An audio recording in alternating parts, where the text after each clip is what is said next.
মই ৰিমঝিম পাঠক আপোনালোক সকলোকে পুনৰবাৰ ই কুহিপাতৰ আন এটি সেশনলৈ স্বাগতম জনাইছো আৰু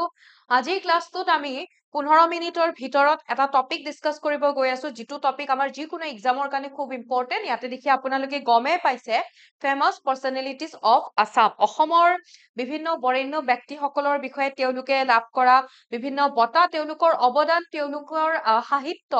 সেই বিষয়ে আমি আজি কেইটামান কোৱেশ্চন ইয়াতে ডিসকাস কৰিম 15 মিনিট সময় আছে 40টা কোৱেশ্চন আমি কৰিব লাগিব গতিকে পটাপট আমি ক্লাছটোৰ ফালে আগবাঢ়িছো আৰু ক্লাছটোৰ ফালে যোৱাৰ আগতে আপোনালোকক জনাব বিচাৰো অকমান সময় লৈ পেলাই যদি আপোনালোকে ই কুহিপাতৰ সৈতে জড়িত হৈ থাকিব বিচাৰিছে লগতে আপোনালোকে যদি ডেইলি কাৰেন্ট এফেয়াৰ্স বিচাৰে ই কুহিপাতৰ টেলিগ্ৰাম চেনেলটো জয়েন কৰি ল'ব পাৰিব এইটো মোৰ টেলিগ্ৰাম চেনেল জিকে উইথ ৰিমঝিম মেম বিচাৰিলে আপোনালোকে জয়েন কৰি ল'ব এইখিনিত আকৌ অকমান সময় ল'ব বিচাৰিছো আপোনালোকৰ পৰা আপোনালোকে যদি আগন্তুক কিবা গ্ৰেড 3 গ্ৰেড 4 কিবা যদি তেনেকুৱা এক্সামৰ কাৰণে প্ৰিপাৰেচন কৰি আছে বা আগন্তুক এক্সামবোৰৰ কাৰণে আপোনালোকে আকৌ এতিয়াৰ পৰা ভালকে পঢ়িম বুলি ভাবিছে বা এডিআৰই নেক্সট যেটো ভ্যাকেন্সি ওলাব তাৰে কাৰণে যদি আপোনালোকে চেষ্টা চলাম বুলি ভাবিছে আমাৰ ই কুহিপাতে এটা বেটছ এটা লৈ আহিছে য'ত কি থাকিব ইয়াতে গুটেইখিনি দিয়াই হৈছে আপোনালোকে সবিশেষ জানিবৰ কাৰণে বেটছটোৰ বিষয়ে 0361319357 নাইবা 7002940127 নাইবা www.ikuhipat.com আমাৰ ৱেবসাইটটোত ভিজিট কৰিব পাৰে বা এই দুটা নম্বৰত কন্টাক্ট কৰিব পাৰিব এতিয়া পলম নকৰি আমাৰ টপিকৰ ফালে আমি আগবাঢ়িছো প্ৰথমটো কোৱেশ্চন ইয়াতে আমাক কি সুধিছে ইজি কোৱেশ্চন হয় which of the following is authored by Mahim Bora দলৰ কোনটো মহিম বৰাৰ ৰচনা বুলি আমাক কৈছে অপচন কেইটা এবাৰ আপোনালোকে চাই লওক আৰু কাৰেক্ট আনসাৰটো কি হ'ব হেতুৰ কাৰেক্ট আনসাৰৰ ফালে আমি যাম মহিম বৰাই ৰচনা কৰিছিলে কাঠনি বাৰী ঘাট okay next question Bharat Ratna doctor Bhupen Hazarika obtained his PhD degree from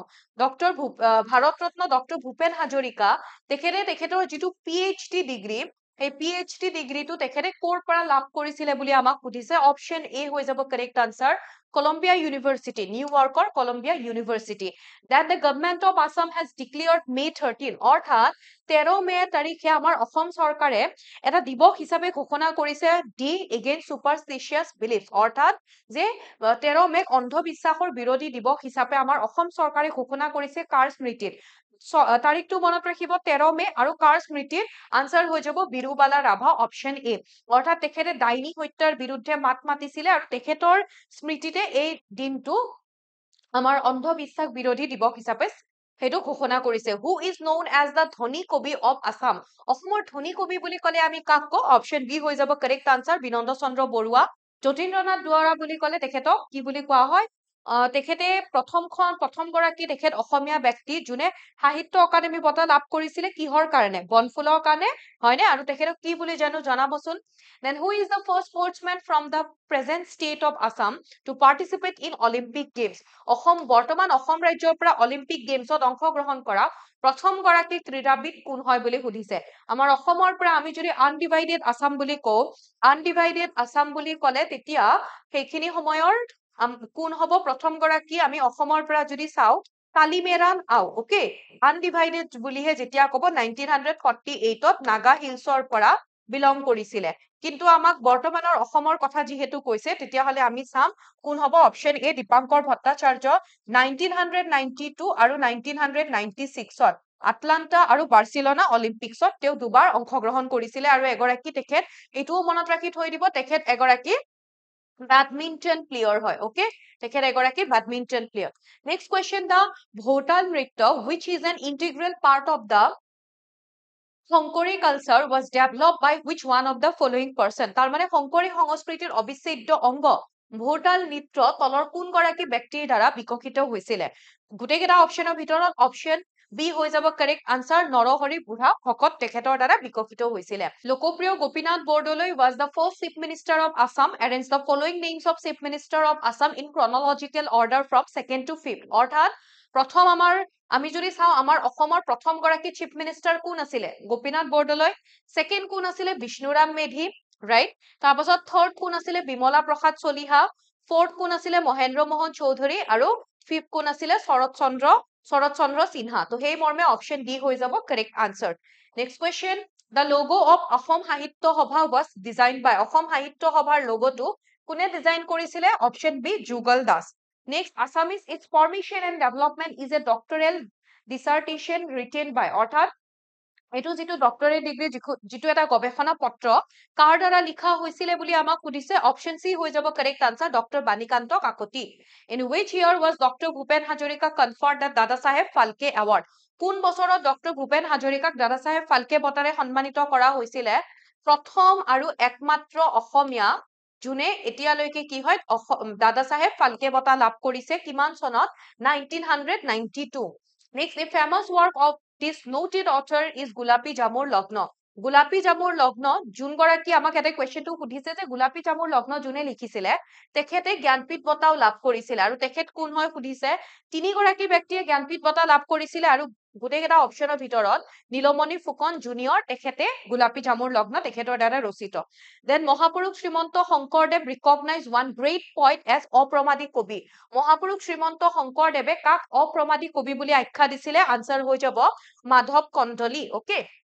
Next, who among the following was the first Assamese judge of the Supreme Court of India? কি বুলি কৈছে যে first Assamese judge বুলি কৈছে first Assamese chief justice বুলি যদি সোধে first chief justice from Assam অসমৰ পৰা প্ৰথম গৰাকী ভাৰতৰ চিফ জাষ্টিস কোন আছিলে তেতিয়া হলে হ'ব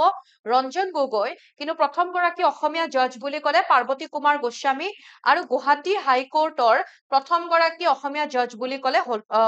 কি হ'ব হলিৰাম ডেকা next the first Assamese governor Vishnuram Medhi was appointed governor of which state আমাৰ অসমৰ প্ৰথম গৰাকী গভৰ্ণৰ কোন আছিলে বিষ্ণুৰাম মেধি কোনখন ষ্টেটৰ আছিলে তেখেত গভৰ্ণৰ ব্ৰিটিছ অধীনাধীন মাদ্ৰাছৰ গভৰ্ণৰ আছিলে then who was the first Assamese to participate in the Olympic অলিম্পিকত অংশগ্ৰহণ কৰা প্ৰথম অসমীয়া ইয়াতে অপচন কেটাৰ ভিতৰত আমি যদি চাও প্ৰথম অসমীয়া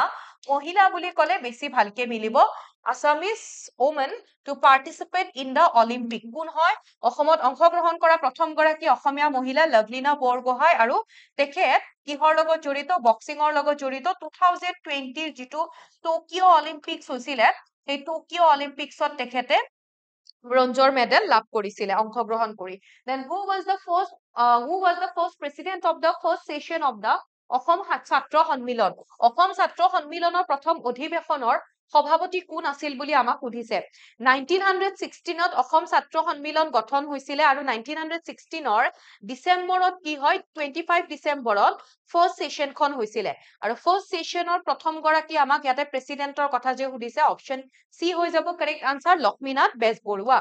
Next, the first Nobel by Rajanikanto Bordoloi was Rajanikanto Bordoloi ৰচনা কৰা প্ৰথমখন নোবেল কি হয় আকৌ আমাক সুধিব পাৰে কেতিয়া সেইখন পাবলিশ কৰা হৈছিলে 1894ত মিৰি সমাজৰ এহাল যুৱক যুৱতীৰ প্ৰেম কাহিনীক লৈ ৰচনা কৰিছিলে তেখেতে মিৰি জিয়ৰী Next, who is the first Assamese woman to be awarded by the Sangeet Natak Award অৰ্থাৎ সংগীত নাটক বঁটা একাডেমীৰ দ্বাৰা বঁটা লাভ কৰা প্ৰথম গৰাকী অসমীয়া মহিলা যদি আমাক সোধে অপচন সি হৈ যাব কাৰেক্ট আনসাৰ প্ৰতিমা বৰুৱা পাণ্ডে তেখেত গোৱালপৰীয়া লোকগীতৰ লগত তেখেত জড়িত ৰাইট গোৱালপৰীয়া ফক এগৰাকী ফক সিংগাৰ হয় লোক গীতৰ লগত তেখেত জড়িত হয় then who was the first martyr of 1942 revolt against the British in Assam অৰ্থাৎ 1942 চনত অসমত ব্ৰিটিছৰ বিৰুদ্ধে হোৱা বিদ্ৰোহৰ প্ৰথম শহীদ কোন আছিল বুলি কৈছে অপচন ই হৈ যাব কাৰেক্ট আনসাৰ কনকলতা বৰুৱা আৰু তেখেতৰ সুধে যে কোৰ পৰা তেখেতে কোট পতাকা উত্তোলন কৰিবলৈ গৈছিলে গহপুৰত okay next who is known as the father of Assamese prose অৰ্থাৎ অসমীয়া গদ্যৰ পিতৃ হিচাপে কাক জনা যায় অপচন বি হৈ যাব কাৰেক্ট আনসাৰ ভট্টদেৱক অসমীয়া গদ্যৰ পিতৃ হিচাপে জনা যায় নেক্সট the বুৰঞ্জী written by Ratna Kondoli and Arjun Das Boiragi was ৰত্ন কন্দলি আৰু অৰ্জুন দাস বৈৰাগী তেওঁলোক দুগৰাকীয়ে ৰচনা কৰা বুৰঞ্জীখনৰ নাম কি হয় অপচন ই হৈ যাব correct answer Tripura Buranji next who was the first editor of Jonaki আলোচনীখন 1889ত কেলকাতাৰ পৰা এখন পাবলিশ কৰা হৈছিলে আৰু এই জোনাকী আলোচনীখনৰ প্ৰথম গৰাকী সম্পাদক কোন আছিলে Chandra Kumar Agarwala next question Malaya Goswami was the first Assamese actress আমাক ইয়াতে কি সুধিছে যে প্ৰথম গৰাকী অসমীয়া এক্ট্ৰেছ নাম হৈছে মলয়া গোস্বামী যোনে বেষ্ট এক্ট্ৰেছ কেটেগৰীত নেশ্যনেল এৱাৰ্ড লাভ কৰিছিলে আৰু তেখেতে কোনখন ফিল্মৰ কাৰণে এই বঁটাটো লাভ কৰিছিলে আৰু এইখন কেতিয়া ৰিলিজ কৰা হৈছিলে যদি সুধে বা কেতিয়া লাভ কৰিছিলে 1992ৰ ফিৰিঙতিখনৰ কাৰণে okay next the novel Ashtarag is authored by যিখন অষ্টৰাগ বুলি যিখন উপন্যাস আছে সেইখন কাৰ দ্বাৰা ৰচনা কৰা হৈছিলে অপচন সি হৈ যাব correct answer Homen Borgohain Next, which of the following statement is true about Purnima Devi Bormon? Purnima Devi Bormonor hoite tolor kuntu ama true বুলি কৈছে সত্য বুলি কৈছে She was awarded the Green Oscar Award in 2024 অৰ্থাৎ যেটো Green Oscar Award হয় বা হেতুক আমি Whitley Award বুলিও কোৱা হয় তো এই এৱাৰ্ডটো তেখেতে 2024 ত লাভ কৰিছিলে কাৰেক্ট হয় প্ৰথমবাৰৰ বাবে এই গ্ৰীণ অস্কাৰ এৱাৰ্ডটো 2017 ত লাভ কৰিছিলে কাৰেক্ট হয় আৰু তেখেতে হাৰগিলাৰ সংৰক্ষণৰ লগত জড়িত গ্ৰেট এডজাসেন্ট ষ্টকৰ লগত জড়িত এটোও কাৰেক্ট তাৰ মানে তেখেতৰ লগত গুটে কেইটাই কাৰেক্ট অপচন ডি হৈ যাব correct answer then who among the following was the first recipient of the Assam Valley literary award 1990 সনত প্ৰদান কৰা হৈছিল অসম ভেলি বা অসম উপত্যকা সাহিত্য বঁটা লাভ কৰা প্ৰথম গৰাকী অসমীয়া ব্যক্তি কোন হয় ভবেন্দ্ৰনাথ শইকীয়া নেক্সট উখিমঞ্জাৰ হেৰাল সীমা এখন 1945 চনত প্ৰকাশ পোৱা এখন অসমীয়া উপন্যাস হয় যিটোৱে আমাৰ কি হয় আৰু এইখন কোনে ৰচনা কৰিছিল বুলি কৈছে কাঞ্চন বৰুৱা কিন্তু কাঞ্চন বৰুৱা তেখেতৰ পেন নেম হয় তেখেতৰ অৰিজিনেল নেমটো কি হয় অপচন বি হ'ব correct answer Bhuban Mohan Baruah okay next who among the following was a member of the drafting committee of Indian constitution ভাৰতীয় সংবিধানৰ খচৰা সমিতিৰ এগৰাকী মেম্বাৰৰ কথা সুধিছে যোন অসমৰ পৰা বিলং কৰে ওকে অসমীয়া আছিলে অসমৰ পৰা আছিলে আৰু এই ড্ৰাফটিং কমিটিৰ টোটেল 7 গৰাকী মেম্বাৰ আছিলে তো এই ড্ৰাফটিং আমি যদি ড্ৰাফটিং কমিটিৰ কথা যদি কওঁ ড্ৰাফটিং কমিটিৰ মোক আপোনালোকে জনাব ড্ৰাফটিং কমিটিৰ চেয়াৰম্যান কোন আছিলে আৰু যোন চেয়াৰম্যান আছিলে তেখেত আমাৰ ভাৰতবৰ্ষৰ স্বাধীন ভাৰতৰ প্ৰথম গৰাকী ল মিনিষ্টাৰো আছিলে ল এণ্ড জাষ্টিস মিনিষ্টাৰ আছিলে আৰু আমি যদি চাও কোন হয় সায়েদ মোহাম্মদ সাদুল্লাহ আৰু আমাৰ অসমত প্ৰথম সাদুল্লাহে মিনিষ্ট্ৰি বা মন্ত্ৰীসভা গঠন কৰিছিলে পৰাধীন অসমৰ দেন লভলিনা বৰগোহাঁই তেখেতে আমি গম পাও যে 2020 চনত যেটো টকিঅ অলিম্পিক্স হৈছিলে তাতে তেখেতে অংশগ্ৰহণ কৰিছিলে কিন্তু সেই টকিঅ অলিম্পিক্সত এছিয়ান বক্সিং অলিম্পিকত কোৱালিফায়াৰত শীৰ্ষ 4টা স্থান দখল কৰাৰ পিছতে তেখেতে টকিঅ অলিম্পিক্স লৈকে গৈছিলে আৰু এতিয়া কোৰ পৰা কোত তেখেতে হেতু কোৱালিফাই হৈছিলে সেই কোৱালিফাইড হেতু কোত হৈছিলে ইভেন্টটো জৰ্ডানৰ আম্মানত হৈছিলে অপচন ই হৈ যাব correct answer then who among the following is not a recipient of Asom Baibhav award Asom Baibhav বঁটাৰ ভিতৰত তলত উল্লেখ কৰা সকলৰ কোন অসম বৈভৱ বঁটা প্ৰাপক নহয় বুলি কৈছে আমি ইয়াতে যদি চাও ৰতন নভেল টাটা তেখেত ফাৰ্স্ট ৰিচিপিয়েন্ট হয় তপন শইকীয়া সেকেন্ড হয় ৰনা প্ৰতাপ কলিতা এটো মনত ৰাখিব 2024 চনৰ ৰিসেন্টলি এনাউন্স কৰা হৈছে পৰকি মানে এনাউন্স কৰিছে তো 2024 চনৰ যেটো অসম বৈভৱ বঁটা তাৰে কাৰণে কাক দিয়া হৈছে ৰাণা প্ৰতাপ কলিতা আৰু কোন ইয়াৰে মানে বঁটা প্ৰাপক নহয় নীল পৱন বৰুৱা তেখেতক অসম বৈভৱ বঁটা প্ৰদান কৰা হোৱা নাই then a former parliamentarian from Assam authored the book The Red River and the Blue Hills আমাৰ এগৰাকী প্ৰাক্তন সাংসদ আছিলে যাৰ নাম হয় যোনে এখন কিতাপ লিখিছিলে ৰঙা নদী আৰু নীলা পাহাৰ আৰু এতিয়া সেই গৰাকী সংসদ সদস্য গৰাকীৰ নাম কি হয় আমাক সুধিছে গুটে কেটা অপচনৰ ভিতৰত কাৰেক্ট আনসাৰ হৈ যাব হেম পৰুৱা নেক্সট কোৱেশ্চন ইয়াতে আমাক সুধিছে যে Next question, who was the first secretary of the Assam সাহিত্য সভা? অসম সাহিত্য সভা 1917 ত গঠন কৰা হৈছিলে আৰু প্ৰথম গৰাকী ইয়াতে আমি যদি আমাক কি সুধিছে সেক্ৰেটাৰী আমি যদি প্ৰেসিডেন্ট চাও প্ৰেসিডেন্ট বুলি কলে কি হ'ব পদ্মনাথ গোহাঁই বৰুৱা প্ৰথম প্ৰেসিডেন্ট আছিলে প্ৰথম গৰাকী সম্পাদক আছিলে কোন শৰৎ চন্দ্ৰ গোস্বামী নেক্সট ডক্টৰ ভূপেন হাজৰিকা অকমান আগতে মই কলো যে পিএইচডি ডিগ্ৰী তেখেতে লাভ কৰিছিলে কোৰ পৰা কলম্বিয়া ইউনিভাৰ্চিটিৰ পৰা কিহত লাভ কৰিছিলে মাস কমিউনিকেশনত এতিয়া what was his topic PhD যেটো টপিক হয় তেখেতৰ টপিকটো কি আছিল আমাক সুধিছে তো একেবাৰে ইজিকে মই মনত ৰাখাৰ এটা ট্ৰিক দিও এটো মনত ৰাখিব অডিও ভিজুৱেলছ তো অডিও ভিজুৱেলছ মনত ৰাখিলে বাকি দেখিলে অপচনত আপোনালোকে গমে পাব তো তেখেতৰ টপিকটো আছিল proposals for preparing India's basic education to use audio visuals techniques in adult education option C হৈ যাব correct answer then 2019 চনত আমাৰ অসমৰ এগৰাকী বা ভাৰতৰ বুলি কৈছে যে এগৰাকী পপুলাৰ সিংগাৰক ভাৰত ৰত্ন বঁটাৰে সন্মানিত কৰা হৈছিল তেখেতৰ নাম কি হয় জনপ্ৰিয় কণ্ঠশিল্পী ভূপেন হাজৰিকা ওকে মৰণোত্তৰ ভাবে আৰু আমি যদি ফাৰ্স্ট আসামিজ যদি চাও প্ৰথম গৰাকী অসমীয়া যাক ভাৰত ৰত্ন বঁটা প্ৰদান কৰা হৈছিল 1999 ত ফাৰ্স্ট চিফ মিনিষ্টাৰ আছিল আমাৰ অসমৰ স্বাধীন অসমৰ তেখেতৰ নাম কি হয় Gopinath Bordoloi Lokapriya Gopinath Bordoloi okay next Who was the first person from Assam to be awarded the Arjun Award? Arjun বঁটা লাভ কৰা প্ৰথম গৰাকী অসমীয়া ব্যক্তি কোন হয় 1966 ত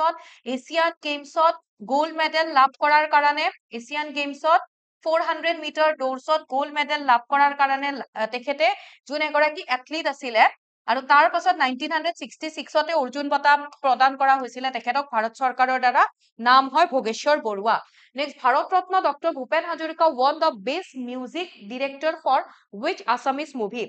তো ভূপেন হাজৰিকাই কোনখন অসমীয়া চিনেমাৰ বাবে শ্ৰেষ্ঠ সংগীত পৰিচালকৰ সন্মান লাভ কৰিছিলে তো বেষ্ট ডিৰেক্টৰ আমি যদি চাও আনসাৰ কি হৈ যাব চামেলি মেম সাহাবৰ কাৰণে লাভ কৰিছিলে নেক্সট আকৌ ইয়াতে আমাক কি কৈছে যে আমাৰ এগৰাকী সিমলেস কইল ব্ৰেক মানে নামেৰে পৰিচিত হোৱা ৰেলৱে ভেকুৱাম ব্ৰেকটো বৰপেটা জিলাৰে এগৰাকী ভাৰতীয় বা আমি যাক অসমীয়া বুলি ক'ব পাৰো তেখেতৰ দ্বাৰা আৱিষ্কাৰ কৰা হৈছিল আৰু তেখেতৰ নামটো কি হয় তো আমি মনত ৰাখিব সিমলেস কইল ব্ৰেক আমি যদি চাও হেতু আমাৰ অসমৰ কোন গৰাকী ব্যক্তিৰ দ্বাৰা হেতু মানে আৱিষ্কাৰ কৰা হৈছিলে Guruprasad Das colonel Guruprasad Das okay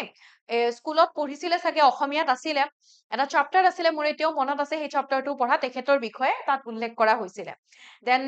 Jnanpith award was conferred to Birendra Kumar Bhattacharya for his book Jnanpith বঁটা আমি যদি চাও বীৰেন্দ্ৰ কুমাৰ ভট্টাচাৰ্য কোনখন গ্ৰন্থৰ বাবে জ্ঞানপীঠ বঁটা প্ৰদান কৰা হৈছে এনেতো জ্ঞানপীঠ বঁটা যদি চাও যে গোটেই যিটো জীৱন জোৰা কৃতিত্ব তাৰে কাৰণে প্ৰদান কৰা হয় কিন্তু ইয়াতে বীৰেন্দ্ৰ কুমাৰ ভট্টাচাৰ্য তেখেতক মৃত্যুঞ্জয় খনৰ কাৰণে প্ৰদান কৰা হৈছে আৰু ইয়াৰউইংগাম খনৰ কাৰণে তেখেতে সাহিত্য অকাডেমি বঁটা লাভ কৰিছিলে ওকে সাহিত্য অকাডেমি এৱাৰ্ডৰ কথা যদি উঠে ইয়াৰউইংগাম প্ৰথমখন অসমীয়া Nobel Next, which forest is single-handedly planted by the Jadov Payeng? Jadov Payeng এককভাৱে ৰোপণ কৰা সেইখন সেই